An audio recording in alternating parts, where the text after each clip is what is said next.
tous et bienvenue pour cette première après-midi du Festival des entrepreneurs Demain c'est ici.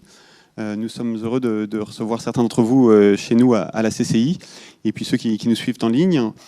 Cet après-midi sera consacré à différentes formes d'entrepreneuriat.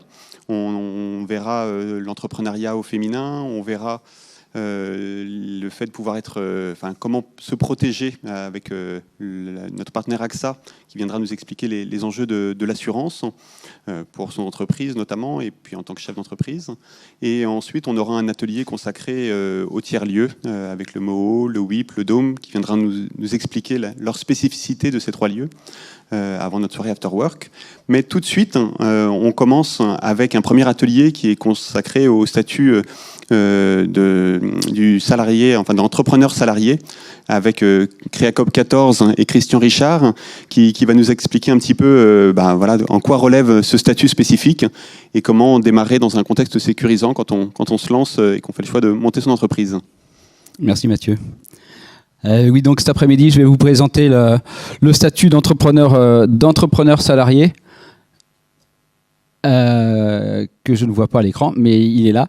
Donc le statut d'entrepreneur salarié qui va vous permettre effectivement de lancer l'activité dans un cadre sécurisant, le cadre de la coopérative d'activité d'emploi. Donc moi, Christian Richard, je suis chargé d'accompagnement à Créacop 14, la coopérative d'activité d'emploi du Calvados. Donc au sommaire, un peu le quoi, pour qui, comment, c'est-à-dire je vais revenir sur l'objet de la coopérative. Le public visé, parce qu'on ne peut pas accueillir toutes les personnes et tous les projets. Et donc, je vous ferai la liste des activités que l'on peut héberger.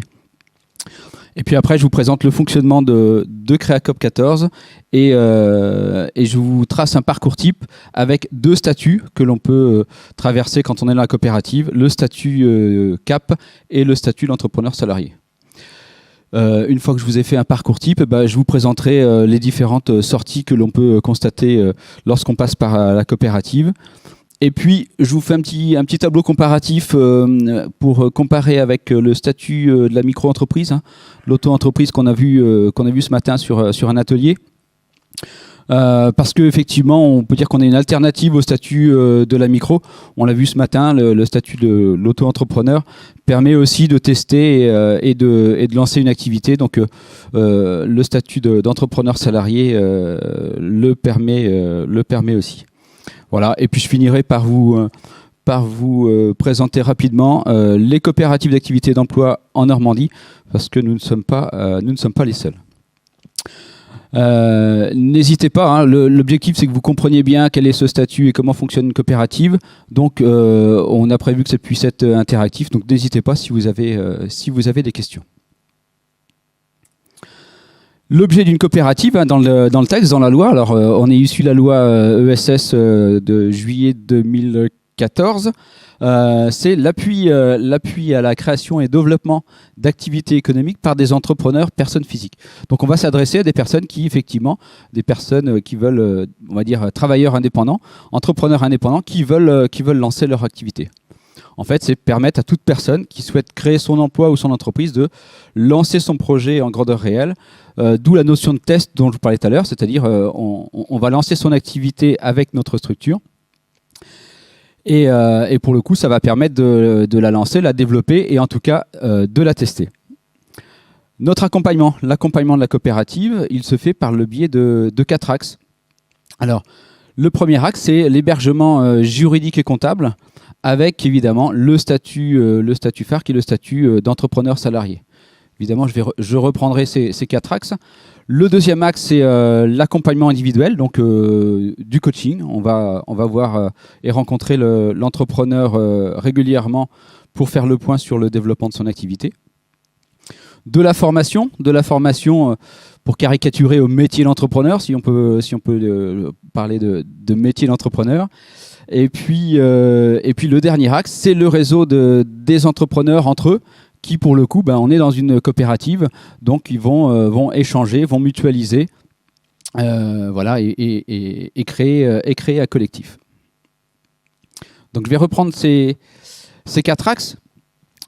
Le premier axe, c'est l'hébergement. Donc l'hébergement juridique, c'est que l'entrepreneur, quand il va quand il va rentrer dans la coopérative, va pouvoir utiliser, on peut dire que la coopérative va lui prêter, entre guillemets, son numéro de SIRET. Donc ça va lui donner une existence juridique. Donc il n'aura pas besoin de se poser la question, quand il rentre chez nous, du statut qu'il veut utiliser. On voyait ce matin dans un autre atelier les différents statuts existants et que c'était une question que beaucoup se posent lorsqu'ils veulent lancer l'activité. Quel statut je vais prendre ? Là, quand on rentre dans la coopérative, on va prendre le statut de la SARL Scope, on a une existence juridique et donc on peut dès le lendemain lancer son activité et faire ses actes de commerce, vendre ses produits ou ses services et puis développer l'activité comme ça. Alors c'est l'utilisation de numéros de SIRET, mais effectivement tous les autres numéros liés à notre structure. Donc effectivement le numéro de la TVA, le numéro de RCS. On a aussi différentes cartes. Par exemple, on a la carte de vendeur ambulant. Enfin voilà, toutes les activités qu'on a déjà accompagnées permettent effectivement d'outiller l'entrepreneur en fonction de ses activités. Voilà pour l'hébergement juridique.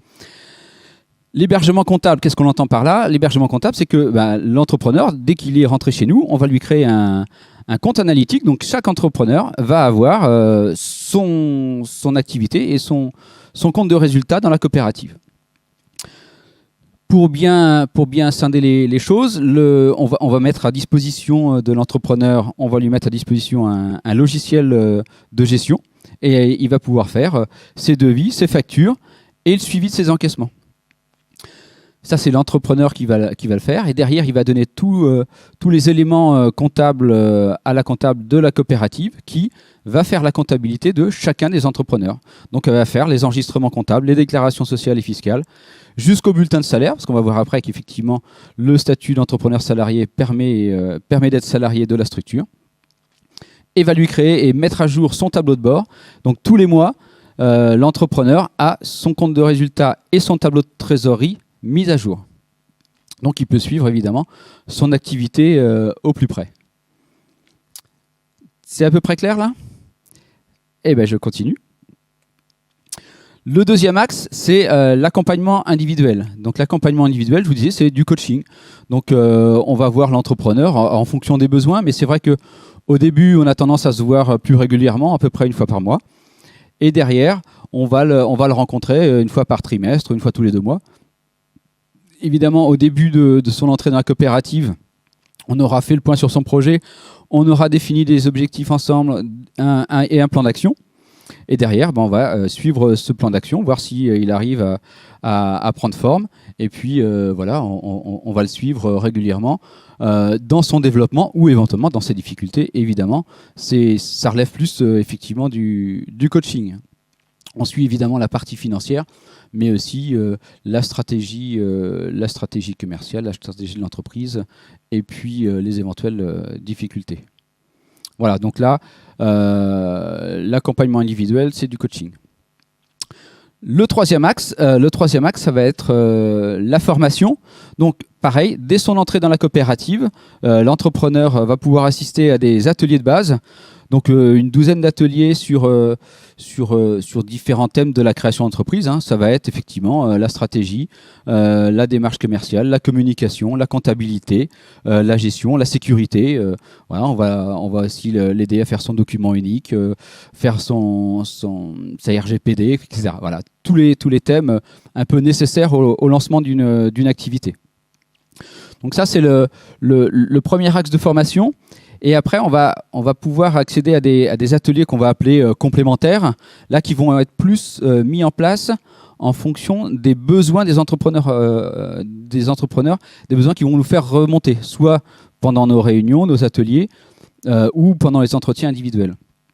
Et là, on fait le point avec eux et on a des remontées de demandes de formation ou d'ateliers. Donc, et en fonction des demandes de formation et d'ateliers, on va essayer de répondre. Donc, 3 types de réponses. Soit effectivement, nous, l'équipe d'appui, donc on est 4 personnes à la coopérative. Soit on a la compétence et dans ce cas-là, on va animer un atelier. On va essayer de mettre en place une formation pour répondre à la demande. Soit On va trouver la compétence dans les entrepreneurs de la coopérative, parce qu'on est entre 50 et 100 entrepreneurs dans la coopérative. Donc ça commence à faire pas mal de compétences. Et on peut éventuellement trouver la compétence et l'entrepreneur qui veut bien consacrer un peu de temps à former ses collègues. Voilà, ou éventuellement, le troisième niveau de réponse, c'est effectivement faire intervenir un intervenant, oui, je vais me répéter, faire venir un intervenant qui va maîtriser. Donc vous voyez, les exemples que j'ai pris, évidemment, propriété intellectuelle, nous on ne se sentait pas la compétence de répondre à cette demande-là. Donc dans ce cas-là, on a fait venir l'INPIC qui nous a animé un atelier. Voilà. Sur les réseaux sociaux, on a trouvé à l'interne. Sur la création de sites, pareil, on a trouvé un entrepreneur dont c'est l'activité, donc qui a pu donner des billes à ses collègues. Des questions sur le coaching et la formation? C'est bon? Pour le coup, le quatrième axe, donc l'axe, on va dire, de coopératif, donc c'était à travers les réunions tous les 2 mois, pendant les ateliers, les groupes thématiques, les speed dating ou évidemment tous les moments informels. L'objectif, c'est effectivement de faire se connaître les entrepreneurs de façon à ce qu'ils puissent au mieux se soutenir, échanger, mutualiser ou coopérer. Je fais des petites différences et échanger, évidemment, on va échanger, se soutenir, se passer des coups de téléphone. Mutualiser, ça peut être mutualiser des informations, des expériences. On a des gens qui ont été commerciaux et donc quand il a vu ses petits camarades en difficulté dans leur démarche commerciale, il est venu leur filer un coup de main, leur dit tiens, si tu veux, tu peux venir avec moi sur un rendez-vous, je vais te montrer comment ça se passe. Mutualisation de documents, effectivement, quand ils font leur démarche commerciale et qu'ils ont besoin de créer un document, ils peuvent s'inspirer des documents des autres. Voilà, ça peut être des mutualisations d'achat aussi, voilà, le niveau. Et le dernier niveau, de temps en temps, on a effectivement des gens qui mettent en commun pour répondre à un client, un appel d'offres, et qui vont répondre à plusieurs sur une demande ou sur un besoin. Ça peut être le cas on a eu le cas de formateurs qui se sont mis ensemble pour créer une action de formation alors qu'ils ne se connaissaient pas en amont. Sur un autre exemple, sur des réponses à le client, la personne qui crée des sites internet a eu besoin d'aller chercher la personne qui faisait de la traduction ou le photographe qui avait besoin d'alimenter le site, etc. Donc voilà un peu les différents niveaux de coopération qu'on va pouvoir trouver dans la structure. Alors, je vous le disais, on ne peut pas accueillir tous les projets dans la coopérative. On a des contraintes qu'on pourrait appeler des contraintes d'entrée. La première, c'est effectivement il faut que l'activité soit assurable. Nous, on a évidemment pour assurer les entrepreneurs un assureur qui permet d'avoir la RC Pro et donc on va vérifier que l'activité est assurable. Donc évidemment, elle est adaptée à tous les métiers du service, du bien-être et autres. On va vérifier si ce point-là il rentre bien dans l'activité de l'assureur. En tout cas, clairement, on ne pourra pas assurer les projets qui relèvent de la garantie décennale, donc les projets du bâtiment. Je vous en parlerai après, je vous ai dit, il y a une coopérative du bâtiment pour répondre à cette demande. Activités non réglementées, donc là je passe vite, ce sont des activités effectivement qui nécessitent, alors pour celles qui nécessitent l'inscription à un ordre, donc on va les renvoyer vers l'ordre, donc là ça va être plutôt les experts comptables, les notaires, etc. On va s'attacher aux deux derniers critères qui pour le coup impactent un peu tout le monde. Le gros critère limitant, c'est effectivement la capacité financière quand on va lancer son activité. Donc effectivement, le point principal, c'est ne pas avoir besoin d'emprunter. Il faut effectivement pouvoir avancer les premiers achats ou investissements, quel qu'il soit, que ce soit pour créer son site internet, pour son stock ou pour du matériel, des machines ou autres. Il faut pouvoir faire face, il faut avoir la capacité financière de faire le premier emprunt.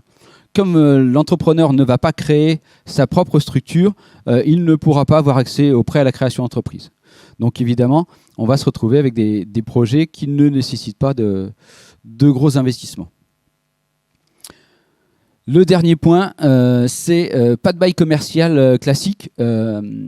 L'entrepreneur n'étant pas autonome sur la signature d'un bail, réglementairement et donc juridiquement, Si la personne a besoin d'un local, il va falloir qu'elle signe un bail. Si elle a besoin d'un local qui relève d'un bail commercial classique 369, on ne pourra pas signer avec lui ce bail. Parce que la personne, alors autant on convient ensemble quand est-ce qu'elle rentre, mais la sortie de la coopérative, on y reviendra tout à l'heure, se fait quand l'entrepreneur se sent prêt à créer sa propre structure. Et donc il peut sortir quand il le souhaite. Mais si la coopérative avait signé un bail 369, elle coincerait en fait financièrement, on pourrait se mettre en difficulté à continuer de payer un loyer alors que l'entrepreneur n'est plus là pour l'exploiter. Donc on ne va pas signer de bail commercial classique. Par contre, on va signer un bail précaire parce que l'intérêt du bail précaire va permettre d'avoir un préavis d'1 mois. Et donc un préavis d'1 mois ne fait pas prendre trop de risques à la structure. Et donc on peut signer un bail précaire. Est-ce que c'est à peu près clair sur les contraintes d'entrée? Donc l'assurance, la réglementation, les investissements et la signature d'un bail? Ok. Alors je continue. Donc pour le coup, on va se retrouver avec des activités, en tout cas dans les coopératives d'activités généralistes comme nous, plutôt avec évidemment du service et des prestations de services, soit vers les particuliers, soit vers les entreprises. Donc là, j'ai pris quelques exemples. Hein. Effectivement, je vous ai parlé du secteur du bien-être, mais tout ce qui est conseil vers les particuliers. Et évidemment, beaucoup de services vers les entreprises, que ce soit qualité, infographiste, maintenance informatique, etc. On a quelques activités qui relèvent de l'artisanat. Alors l'artisanat dans le sens pas bâtiment, mais des gens qui vont faire de la création textile, la sellerie, la maroquinerie, des bijoux. Voilà. On a aussi des personnes qui vont faire de la production de fromage, des choses comme ça. Et puis on va avoir quelques personnes qui vont faire de la vente en ligne ou de la vente ambulante. Je vais vous présenter un parcours pour mieux saisir effectivement le parcours type d'un entrepreneur qui vient tester chez nous son activité. Donc, premier niveau, on va l'inviter à une réunion d'information pour qu'il comprenne bien qui on est et comment on fonctionne et à qui on s'adresse, pour qu'il voit si effectivement ça peut correspondre à son activité et à lui si ça l'intéresse. Donc une réunion qui va ressembler à ce que je suis en train de faire là, hein, de vous présenter la structure. Et suite à cette réunion, s'il pense qu'une coopérative peut l'aider à lancer son activité, on va l'inviter à un diagnostic projet pour savoir si le projet peut rentrer dans la coopérative et peut lui convenir. Donc classiquement, comme on l'a vu ce matin, on va regarder dans tout diagnostic de projet l'adéquation personne, projet, coopérative. Donc la partie réglementaire, profil de la personne, diplôme, etc. Donc ça va être assez simple, on va pouvoir le voir avec l'entrepreneur. Ce qu'on va regarder avec lui, c'est plutôt ce que je vais appeler la maturité de projet, je l'ai nommé comme ça. C'est-à-dire que est-ce que le projet va être prêt à être lancé maintenant ou est-ce qu'il y a encore besoin d'affiner le projet, de réfléchir encore dessus et de regarder certains points. On le voyait ce matin avec un autre atelier. Effectivement, il y a des étapes dans la création d'entreprise. Et entre autres, il faut faire un peu d'études de marché, affiner son projet, vérifier la partie financière, jusqu'à avoir une idée d'une hypothèse de chiffre d'affaires, donc d'un business plan. Et nous, on va demander à la personne de venir avec ces éléments-là pour vérifier effectivement que le projet est prêt à être lancé. Si ce n'est pas le cas, on va renvoyer vers les structures qui travaillent sur ce qu'on appelle l'émergence du projet. Donc ça va être la chambre des métiers, ça va être la CCI, ça va être d'autres types de structures. Il y a Pôle emploi a mis en place aussi Actif Créa. Enfin voilà, il y a des structures qui travaillent sur l'émergence de projet. Donc on va renvoyer, si ce n'est pas le cas, vers l'émergence de projet et les gens reviendront nous voir quand le projet sera suffisamment mature pour être prêt à être lancé. Parce que dès le lendemain de la signature, donc l'étape d'après, donc si on est OK, effectivement, le projet est mature et puis il n'y a pas de point bloquant au lancement de l'activité, on va signer un cap avec l'entrepreneur. Alors voilà, on ne va plus l'appeler porteur de projet, on va l'appeler entrepreneur, parce que dès le lendemain, il a une existence juridique et pour le coup, il va pouvoir aller lancer son activité via, je vous en ai parlé tout à l'heure, les ateliers de formation à la création d'entreprise, mais surtout commencer sa prospection et encaisser ses premières ventes. Faire sa prospection, faire sa prestation, vendre ses produits et encaisser les premières ventes. Gros détail à ce moment-là, c'est que quand l'entrepreneur est en cap, il ne peut pas se rémunérer de l'activité. On n'est pas encore là dans l'étape d'après qui va être le statut d'entrepreneur salarié. On est dans un cap qui permet d'avoir une existence juridique et d'aller facturer et de rentrer de l'argent sur son compte de résultat. C'est à partir de ce moment-là aussi que l'entrepreneur va participer au fonctionnement de la coopérative à hauteur de 12% de son chiffre d'affaires hors taxe. Est-ce que vous voyez à peu près le cap ? Le cap, voilà, contrat d'appui au projet d'entreprise. Alors il dure 6 mois, mais c'est du théorique. Si la personne a suffisamment de chiffre d'affaires pour lancer son salariat dans un second temps, on peut réduire cette durée. Oui, il y a une question.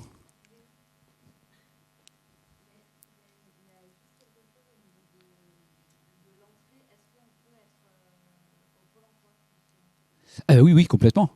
Complètement. D'ailleurs, le cap parle de lui-même, c'est-à-dire que je vous ai précisé, il n'y a pas de rémunération de l'activité, donc ça veut dire que on peut pas, la personne n'est pas rémunérée, donc il faut qu'elle ait une ressource.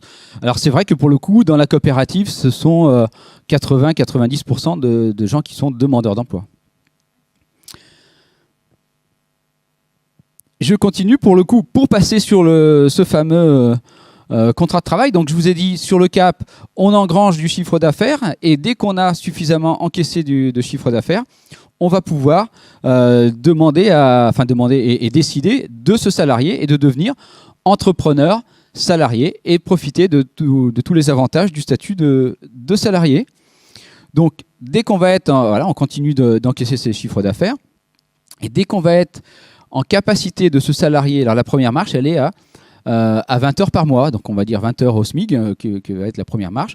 Dès qu'on est en capacité de se salarier 20 heures par mois, alors en fonction de l'activité, c'est là où on regarde avec lui et qu'on aiguille l'entrepreneur à choisir ce passage au statut d'entrepreneur salarié, c'est effectivement regarder à ce qu'on puisse se salarier, pas seulement un mois, mais évidemment sur plusieurs mois en fonction du chiffre d'affaires qui est prévu de se développer ou pas.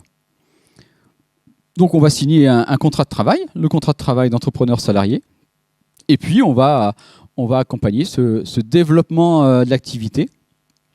Et on signera des avenants en contrat de travail. Vous voyez, là, j'ai pris des exemples à 200 € par mois, 500 €, et puis on va continuer comme ça à signer des avenants en contrat de travail pour que la personne puisse effectivement continuer de se développer. Et là, pour le coup, quand on est demandeur d'emploi, on devient demandeur d'emploi au regard de Pôle emploi à temps partiel, parce que vous voyez bien qu'au début, on démarre doucement et on vient effectivement développer son activité. Et comme on est salarié à temps partiel, on envoie à Pôle emploi son bulletin de salaire que vous allez recevoir tous les mois, et on envoie à Pôle emploi le bulletin de salaire et qui va, pour le coup, recalculer l'ARE si vous êtes à l'ARE. Avez-vous des questions sur là? Parce que là, pour le coup, vous devez commencer à avoir une idée du statut d'entrepreneur salarié. Oui, il y a une question là-bas.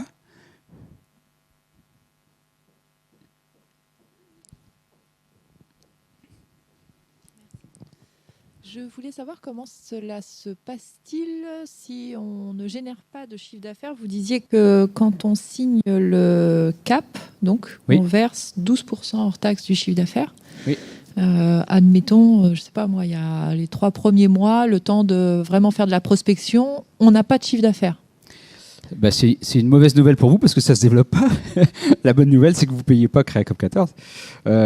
Pour répondre à ma question, je vais vous répondre sur notre modèle économique. Notre modèle économique, c'est que nous, on existe parce qu'il y a on est financé par à la fois les 12% des entrepreneurs, donc qui viennent financer une partie de la structure, et des fonds publics, Europe, État, région, qui financent la structure. Donc on est bien là pour, si les financeurs publics financent ce type de structure, c'est pour aider au développement de l'activité. Et donc l'entrepreneur, il a le temps, je vous ai dit, il a 6 mois pour développer du chiffre d'affaires. Et c'est renouvelable, c'est-à-dire qu'en fonction du développement ou pas, on peut renouveler le cap. Donc on peut faire 2 fois 6 mois.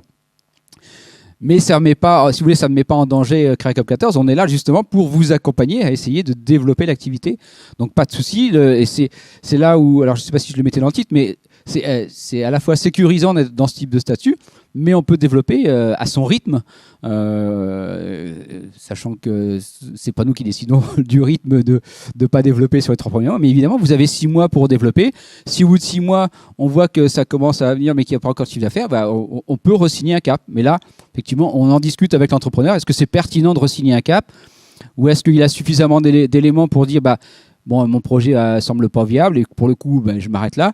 Ce qui peut arriver, ce qui arrive rarement, mais des fois, on peut re-signer. On peut re-signer un cap en disant oui, ça vaut le coup de continuer de tester l'activité sur encore 6 mois pour aller chercher de la rémunération. Oui, j'ai répondu. Une autre question? Est-ce qu'on peut avoir plusieurs activités qui n'ont pas de lien entre elles? Oui, c'est un des avantages de la structure, c'est qu'effectivement, on voyait ce matin sur le statut de l'auto, on ne peut pas avoir plusieurs entreprises. Là, on peut avoir plusieurs activités qui ne sont pas forcément en lien direct. Je réfléchis si j'ai un exemple, mais oui, on peut avoir 2 activités, 3 activités okay. dans la coopérative. Notre statut, en fait, quand vous prenez le statut d'entrepreneur salarié, vous aurez sur la partie entrepreneur, vous aurez un statut qui est SARL Scope. On est sous forme Scope, mais c'est une SARL, donc qui a plusieurs types d'activités. Donc vous pouvez avoir sur votre activité, sur votre compte de résultat, sur votre entreprise, plusieurs activités. D'accord, mais comme par exemple, je ne sais pas moi, être photographe et masseuse par exemple, ce serait possible? Complètement, okay, pas de souci. Ok, merci. Une autre question? Oui, donc dans le cadre du CAP, on génère du chiffre d'affaires, mais on ne génère pas pour le moment de rémunération. L'idée, c'est que ça crée un pécule ensuite pour le CESA, ou ça se passe comment? Excusez-moi, je n'ai pas entendu. Je dis, l'idée, c'est que ça crée un pécule ensuite pour le CESA? Oui. C'est complètement... On va chercher du chiffre d'affaires, et dès qu'on a suffisamment de chiffre d'affaires, c'est le pécule qui va nous permettre de nous rémunérer dans un second temps. Et donc, d'où la durée du cap. Est-ce qu'on a besoin d'aller chercher... est-ce que 6 mois vont nous suffire pour aller chercher du chiffre d'affaires pour passer derrière, ou 3 mois peuvent suffire, hein, on peut le réduire, ou on peut le rallonger, le renouveler. Mais effectivement, c'est l'objet premier du cap. C'est aller chercher du chiffre d'affaires pour pouvoir passer sur le statut d'entrepreneur salarié et se salarier. Et ce qui me fait préciser, pour le coup, qu'effectivement, on prend le temps de faire rentrer du chiffre d'affaires. On va essayer même de rentrer un peu plus qu'il ne le faudrait pour assurer votre présence dans la coopérative et sur le statut de CESA. Parce que si à un moment donné, vous ne pouvez plus vous rémunérer, donc entrepreneur salarié, d'accord ? Si l'entreprise ne peut plus vous rémunérer, vous en tant que salarié, vous allez sortir de la coopérative. Donc, ce qui nous rend très prudent pour essayer effectivement de laisser la possibilité à l'entrepreneur de tester le plus longtemps possible son activité jusqu'à ce qu'effectivement ça puisse continuer. Mais effectivement, l'objet premier du CAP, c'est faire rentrer du chiffre d'affaires et donc de la trésorerie pour payer le salaire derrière.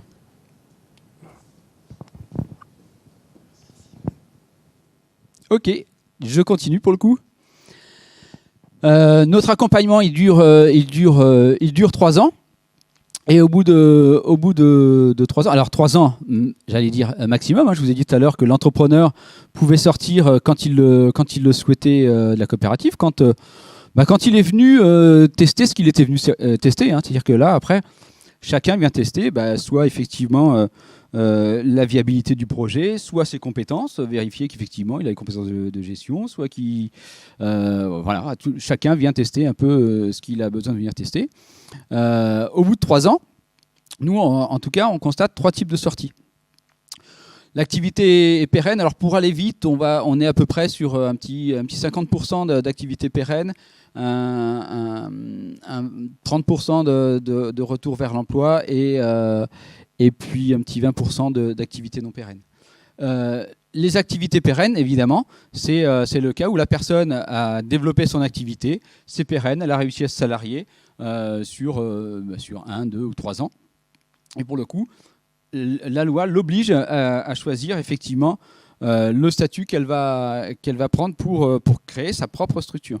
Donc soit elle va prendre sur un statut, alors comme on a vu ce matin sur un atelier, hein, le choix du statut. Alors ça conforte ce qui était dit ce matin sur effectivement on s'est pas posé la question du statut quand on a lancé son activité, mais là on va se poser la question du statut, mais pour le coup en connaissance de cause, parce qu'on a tous les éléments pour répondre effectivement en fonction de sa position à soi, mais aussi de son marché, du type de client que l'on a. Donc on va choisir le statut qui va bien. Par exemple, on va venir à la CCI et puis on va demander un accompagnement pour choisir le bon statut. Dans les statuts possibles, la loi propose de rester dans la coopérative si ce statut va bien à l'entrepreneur. S'il souhaite rester dans la coopérative, il peut continuer sur son CESA, ce qui ne va rien changer à son statut d'entrepreneur salarié. Mais pour le coup, c'est le A de CESA. Je vous ai parlé tout à l'heure du contrat d'entrepreneur salarié, mais je ne vous ai pas parlé du A. C'est associé. Pour le coup, là, il devient pleinement associé. Et il va participer à la vie de la coopérative. Donc participer financièrement, on a évalué à un mois le fait un mois de salaire pour mettre financièrement dans la structure. Et puis après, c'est assister aux AG et puis s'investir en fonction des personnes, s'investir sur le fonctionnement de la coopérative et donc du collectif. Donc voilà, activité pérenne, création d'activité. Deux autres types de sorties. On va effectivement voir que des personnes qui lancent leur activité et en fonction du déroulement de l'activité ou des propositions qu'elle peut avoir, certains vont faire le choix de sortir de la coopérative pour prendre tel ou tel emploi. Mais là, j'allais dire un peu classiquement, même si on choisit le statut de la micro, on va aussi avoir des cas comme ça qui vont lancer une activité, de personnes qui vont lancer l'activité et qui vont saisir des opportunités d'embauche si effectivement le test leur fait dire que soit l'activité n'est pas suffisamment pérenne, soit que l'emploi proposé les intéresse plus. Donc on a des gens qui sortent en emploi. Et puis évidemment, on est dans la création d'entreprise. On va avoir aussi des gens qui viennent tester et qui s'aperçoivent que l'activité est non pérenne et qui pour le coup vont faire le choix. Alors j'ai mis retour au statut antérieur et pour le coup demandeur d'emploi parce qu'effectivement, on a plein de gens qui sont demandeurs d'emploi quand ils rentrent chez nous. Voilà pour les différentes sorties. C'est à peu près clair ? Pour le coup, je vais passer vite parce que je vois l'heure qui passe. Je vous ai mis un petit tableau pour comparer, parce que souvent, effectivement, et même nous, on le demande que les gens choisissent ce statut-là en connaissance de cause. Donc, on leur demande de regarder aussi le statut d'auto-entrepreneur, micro-entreprise. Donc, la principale différence, hein, vous voyez, c'est la première ligne. C'est que dans un cas, on a la micro-entreprise qui est uniquement un statut, alors que chez nous, effectivement, vous avez l'accompagnement en plus. L'accompagnement, je vous ai dit, hein, le coaching, la formation, la mise en réseau. Autre comparaison à faire quand on choisit ce statut-là, la TVA, quand vous êtes à Créacop 14, donc sur le statut ou dans une autre coopérative avec le statut d'entrepreneur salarié, vous êtes dans une SARL et pour le coup, vous facturez avec de la TVA. Les charges sociales, je vous les ai mis rapidement pour pouvoir comparer. Donc comparez bien. Alors ce matin, c'était 22% à la place de 23% hein, sur la micro. Mais voilà, de toute façon, vous comparez au moment de l'entrée pour bien vous mettre à niveau. Et sur le reste, vous êtes salarié, donc vous payez les charges sociales à la fois salariales et patronales. Le régime social, vous êtes salarié et vous êtes au RSI de l'autre côté. En comptabilité, la comptabilité, elle est réalisée par la coopérative, sachant que nos ateliers et le fait d'exercer en tant qu'entrepreneur salarié va vous former au statut, à la comptabilité. Notre objectif, c'est évidemment pas de développer une compétence pointue en comptabilité, mais que au moins quand les gens sortent de la coopérative, ils puissent bien comprendre comment fonctionne la gestion d'entreprise et puis aller parler avec un comptable pour bien comprendre effectivement la gestion. De l'autre côté, on a vu hein, la comptabilité en micro. Elle est pas compliquée, mais c'est quand même l'entrepreneur qui l'a fait. Impôt sur le revenu, on est traitement et salaire, vous êtes salarié, hein, donc impôt sur le revenu pour l'entrepreneur salarié, et en BNC ou BIC pour la micro. L'ACRE, on a vu, on ne peut pas y avoir droit quand on rentre à Créacop 14, vous ne pouvez pas avoir d'allègement. Mais vous bénéficiez comme tout salarié de la réduction Fillon jusqu'à 1,6 fois le SMIC. Voilà, et la CET, pareil, on en a parlé ce matin. Vous êtes exonéré quand vous êtes entrepreneur salarié parce que votre siège social, il va être celui de la coopérative. Et quand vous êtes en micro, c'est votre local à vous. Pour finir, je vous présente les différentes coopératives que vous pourrez trouver alors en fonction soit de votre localisation, soit de votre localisation, soit de votre activité. Dans le Calvados, c'est nous, Créacop 14. Donc vous trouverez nos coordonnées sur le site ou à la fin du diaporama. Dans l'Orne et dans la Manche, la coopérative généraliste s'appelle Crescendo, et en Seine-Maritime, la coopérative s'appelle Scope 276. Ça, ce sont les CAE généralistes, hein, donc qui accompagnent les activités, je vous disais, plutôt de services. Et après, vous avez trois CAE spécialisés qui ont plutôt une dimension régionale. Donc la CAE du bâtiment qui s'appelle Les Chantiers de Demain, qui est basée à Saint-Lô. La CAE agricole qui s'appelle Rhizome, qui est basée à Essé. Mais toutes peuvent accompagner des personnes dans les 5 départements. Et la CAE de formation qui s'appelle Coopérer pour former. Voilà, je vous ai laissé nos coordonnées. Et pour le coup, on m'indique qu'il nous reste 5 minutes pour répondre à des questions, si vous en avez, s'il en reste. Donc, profitez-en. Sinon, de toute façon, on est à votre disposition pour répondre. Ouais, une autre question. Donc, si je comprends bien, quand on génère du chiffre d'affaires au début, on n'a pas de compte professionnel. Ça tombe sur le compte de la COP ? On va dire que vous avez votre entreprise qui est dans la coopérative et dont la comptable est la comptable de la coopérative. Mais donc, on a un compte au nom de l'entreprise. Vous avez un compte, vous avez votre nom. On va dire que vous avez une entreprise qui va s'appeler, je sais pas. Bref, ouais. Une entreprise. Vous allez avoir votre nom commercial, vous allez avoir votre entreprise. Oui. Mais tous les entrepreneurs de la coopérative vont avoir le même numéro de SIRET. Mais vous avez une existence juridique. Et vous avez votre compte de résultat et vous avez votre compta qui est fait dans la coopérative. Oui, mais vraiment très concrètement. Je veux dire, on n'a pas un compte bancaire. Alors, le compte bancaire, c'est celui de la coopérative. C'est ça, ok. Le compte bancaire, c'est celui de la coopérative, mais votre compte d'activité, il est dans la coopérative, il est géré par la comptable de la coopérative. Ok, merci.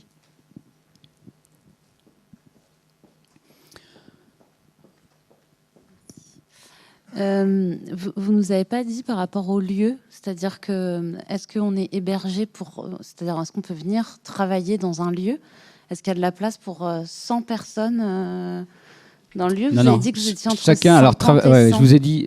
Alors effectivement, nous on accompagne des gens qui sont entrepreneurs indépendants et qui travaillent plutôt chez eux. D'accord. Alors chez nous, on est sur un plateau où il y a des salles de réunion. Et on peut de temps en temps réserver des salles de réunion pour les personnes. On a un bureau que l'on peut prêter ponctuellement pour rencontrer un client ou quand on a besoin.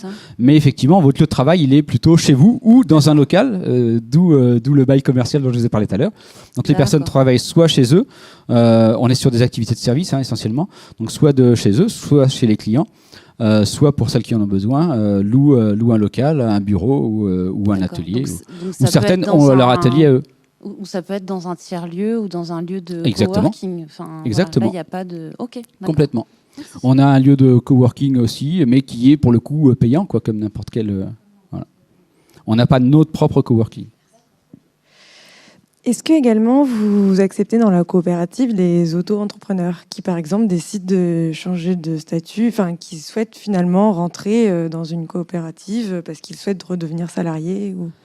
Alors, vous pouvez. Alors, si vous avez déjà un statut de micro, effectivement, si vous rentrez dans la coopérative, il va vous falloir choisir le statut qui vous va le mieux. Donc, ça veut dire arrêter le statut de la micro, fermer votre micro, lancer l'activité avec nous, Et puis, au bout de 3 ans, soit reprendre une micro, soit nos statuts, soit rester dans la coopérative. Mais effectivement, vous ne pouvez pas avoir 2 statuts sur la même activité. Donc, vous choisissez soit effectivement rentrer dans une coopérative avec le statut d'entrepreneur salarié, soit vous gardez votre micro.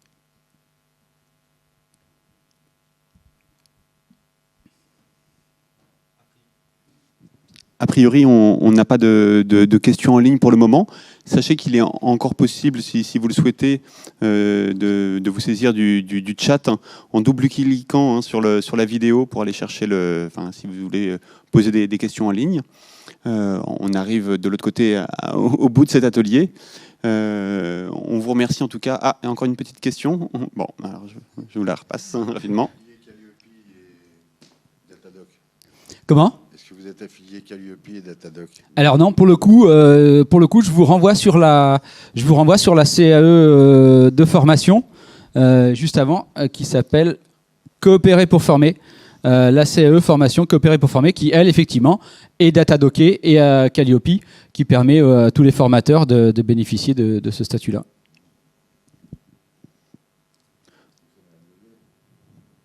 Oui, là, vous avez soit Madame Lelièvre, soit Madame Évrard à contacter. Merci Christian en tout cas Merci à vous. pour cette présentation. Je pense que ça a répondu à pas mal des questions des gens qui étaient ici autour de la table et j'espère de ceux qui nous ont suivis en ligne par ailleurs. Sachez que Christian Richard reste joignable, vous avez eu ses coordonnées tout à l'heure. On va maintenant enchaîner sur un atelier sur l'entrepreneuriat féminin avec à la fois les réseaux et un incubateur qui est dédié aux femmes en l'occurrence pour les accompagner dans leurs projets, sachant que ça peut être des équipes composées de femmes et d'hommes en l'occurrence qui intègrent cet incubateur. Donc je vous invite à nous retrouver d'ici un petit quart d'heure et puis je vous souhaite une bonne après-midi. Merci beaucoup. Merci. Merci à vous.